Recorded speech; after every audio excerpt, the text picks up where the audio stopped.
0335. Anderson Grupo Inmobiliario, construimos el futuro para ti. Está en nuestros estudios el doctor Walter Gutiérrez, defensor del pueblo. Bienvenido, Walter.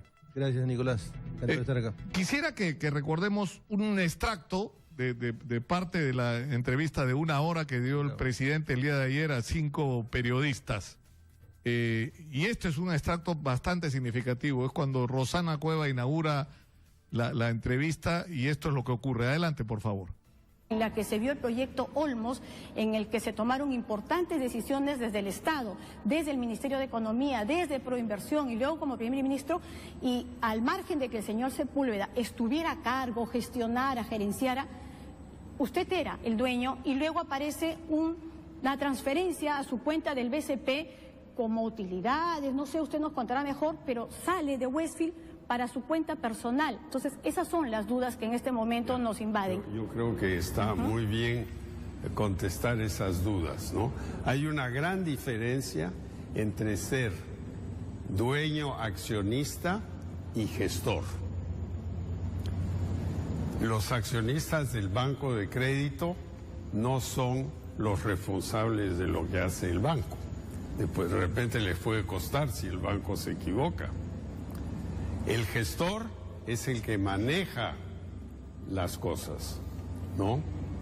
Y ese puede ser un gerente, un apoderado, un encargado, ¿no? Y el accionista en este caso, hay una sola persona. Yo me separé totalmente de la empresa, claro. No participé en ninguna decisión, yo no aprobé estos contratos de los cuales se habla, yo no los firmé.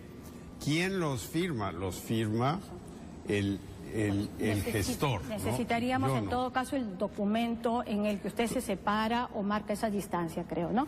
Yo creo que todo eso se puede explicar, pero en banca de inversión, porque esto es lo que es esta pequeña empresa. En banca de inversión hay lo que se llama una muralla entre los accionistas dueños y los gestores. Y aquí yo no he participado, no he firmado un solo contrato, ni he gestionado con el Estado un solo contrato. Aquí estos contratos son de asesoría financiera a empresas que estaban tratando de levantar fondos después de haber obtenido una concesión. En la que se vio... Bueno, eso más o menos resume todo, porque a partir de eso empezó a dar vueltas la entrevista, ¿no? Está con nosotros, como ya lo dijimos, César Gutiérrez, Walter Gutiérrez, perdón, defensor del pueblo. Ustedes emitieron en la Defensoría una declaración, pero es una declaración que sale antes de esto y donde se hace una invocación al respeto, digamos, a los parámetros y a la institucionalidad, ¿no es cierto?, a los parámetros democráticos. Bueno, debido proceso.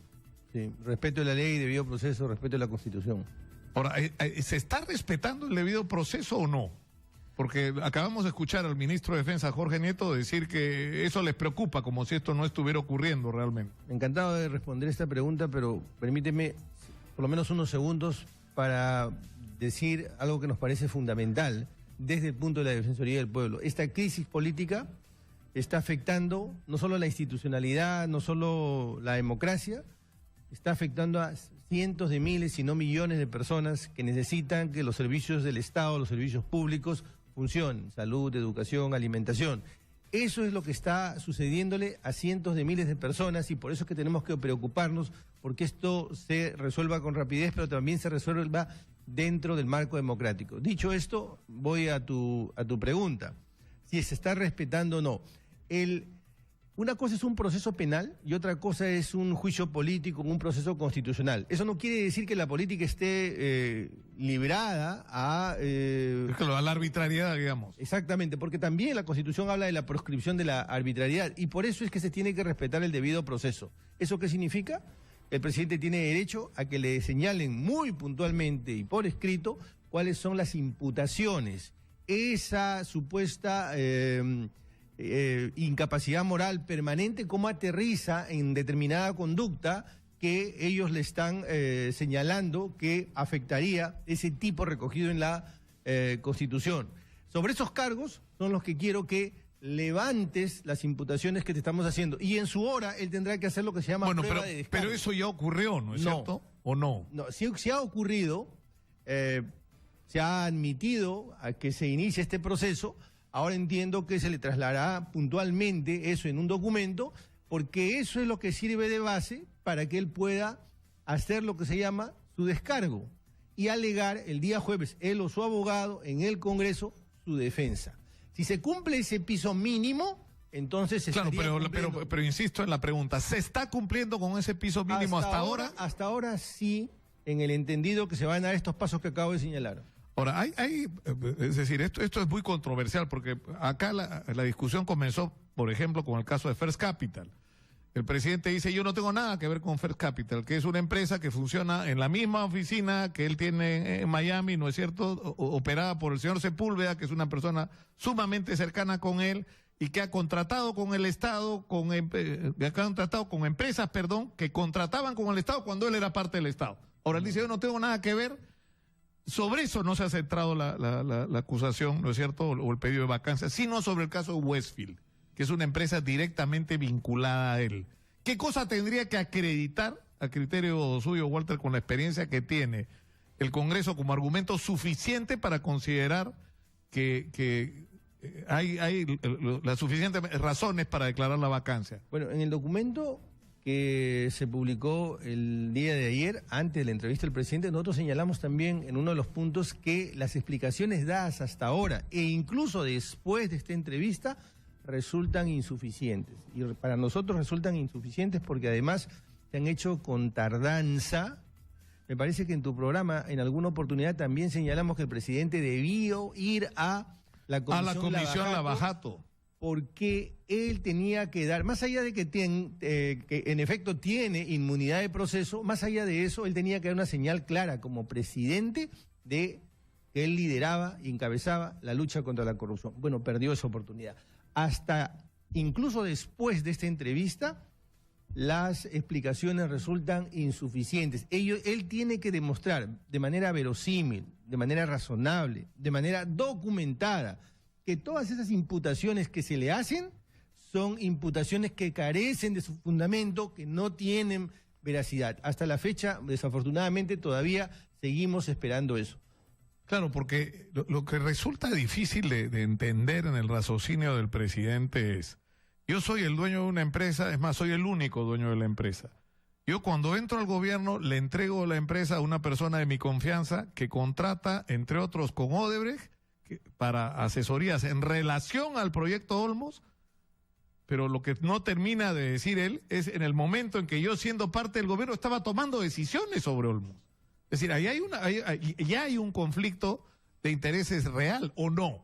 Mire, todo eso porque él dice, no, yo solo era el dueño, pero no sé nada, o sea, todo lo hacía Sepúlveda. Sobre todo eso, sobre todo esto que tú estás mencionando, tiene que versar sus descargos, sobre todo eso se va a discutir el día jueves. Yo vengo aquí en condición de defensor del pueblo. No soy quien va a señalar objetiva, puntualmente las imputaciones. No me corresponde. ¿Qué me corresponde? Señalar que esto afecta a los ciudadanos.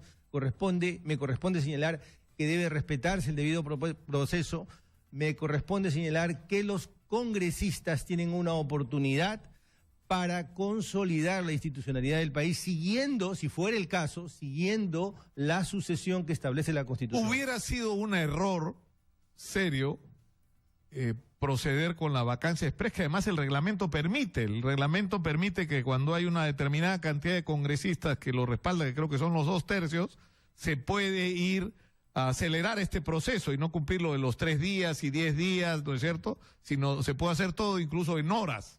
Sí, o sea, pero no fue esa decisión la que se tomó. Y enhorabuena que así haya sido, porque no hubiera sido conveniente. El presidente tiene el derecho de ser escuchado. Es verdad que, y lo acabamos de señalar, que ha habido tardanza, que aún la hay, pero es fundamental escuchar al presidente, es fundamental darle la oportunidad a que se defienda respecto de los cargos e imputaciones que puntualmente se le han señalado y que en teoría o supuestamente calzarían dentro de la incapacidad moral.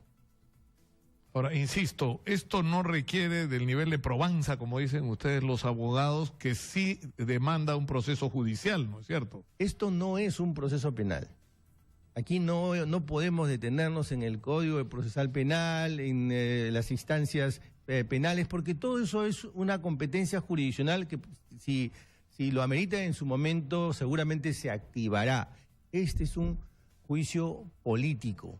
Aquí de lo que se trata es de si esa conducta, la que se le señala, la que se le achaca, calza dentro de el tipo de incapacidad moral. Claro, si pero es esto, que, esta si sería... Es que, claro. si es que aquello, permíteme, con esto redondeo, si es que aquello que tú mismo has señalado y muchos congresistas han indicado, esta conducta a través de sus empresas o con sus empresas, violenta el artículo 126, la parte final, que proscribe la posibilidad de que se realicen determinados actos cuando uno asume responsabilidades públicas.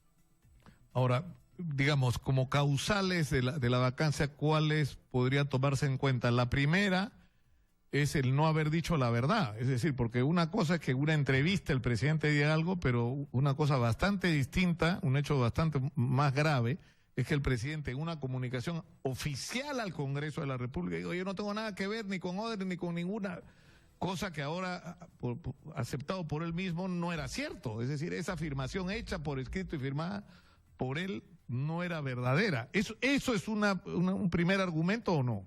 Una cosa es que una persona que no tiene una función pública o incluso tiene una función pública mienta sobre su edad, por ejemplo, y otra cosa muy diferente es que mienta sobre cuestiones de Estado, que mienta sobre su conducta cuando era funcionario público y más aún cuando ahora tiene la principal representación del Estado. Ahora, Walter, usted hace referencia al artículo 126 de la Constitución que dice en su último párrafo, los ministros no pueden ser gestores de intereses propios o de terceros, ni ejercer actividad lucrativa, ni intervenir en la dirección o gestión de empresas ni asociaciones privadas. Es decir, esto sería el argumento, es decir, la empresa Westfield, que es de propiedad exclusiva,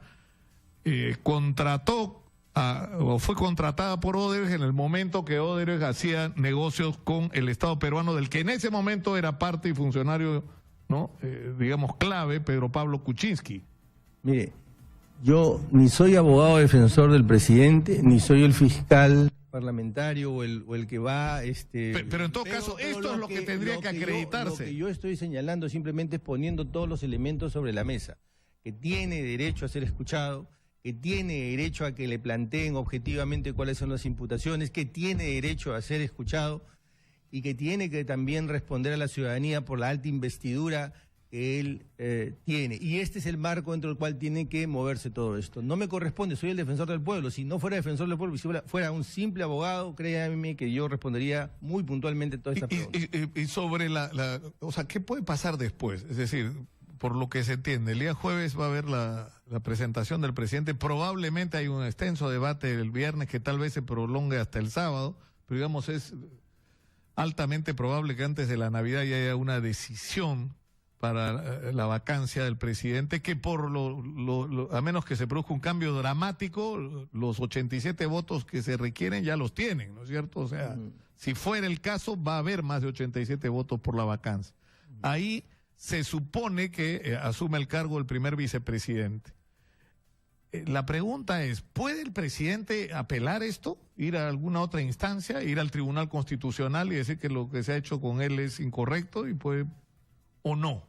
El curso que deben seguir los acontecimientos es el curso que señala la Constitución. Esto es, el primer vicepresidente debe asumir los acontecimientos, es el curso que señala la Constitución. Esto es, el primer vicepresidente debe asumir la presidencia de la República y esto aquí no hay apelación que valga.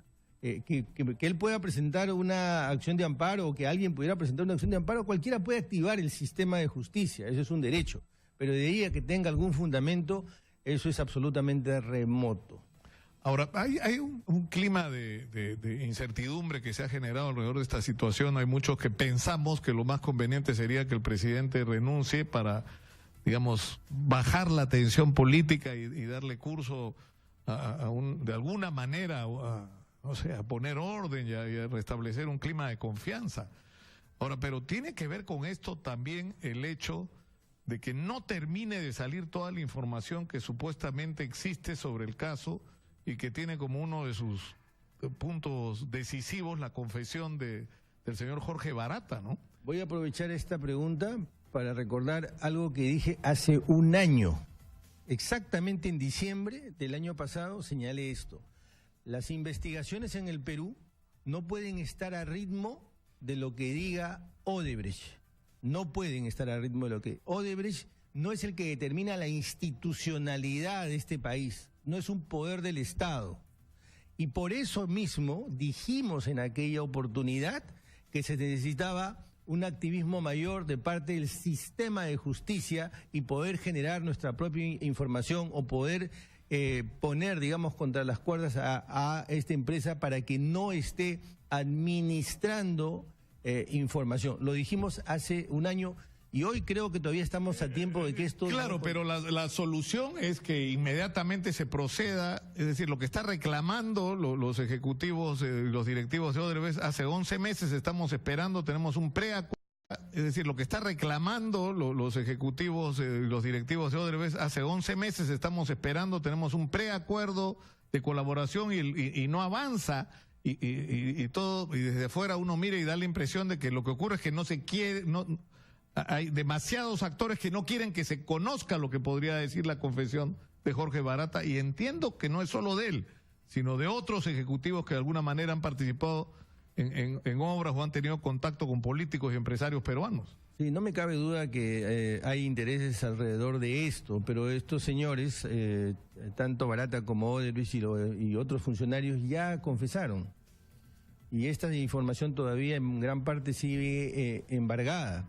Y hoy lo que les interesa a ellos es ver cómo salen de esta situación y cómo es que van a pagar las multas, las reparaciones a las que ya se comprometieron.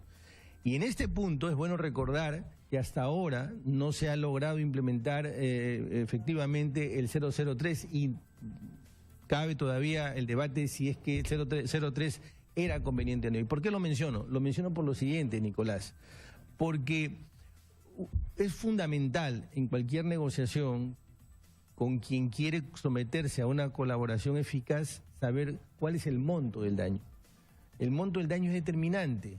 ¿Por qué? Porque ni es la coima que entregaron, ni es una cifra exorbitante, es una cifra real sobre la cual se ponen de acuerdo el daño generado, el daño punitivo, y a partir de ahí y sobre ese piso vas a entregar información, vas a informar, vas a separar a los funcionarios que actuaron corruptamente en tu empresa, vas a señalar quiénes son los funcionarios que desde el Estado facilitaron estos negocios y vas a pagar tu multa. Ese es el modelo, no es nada nuevo.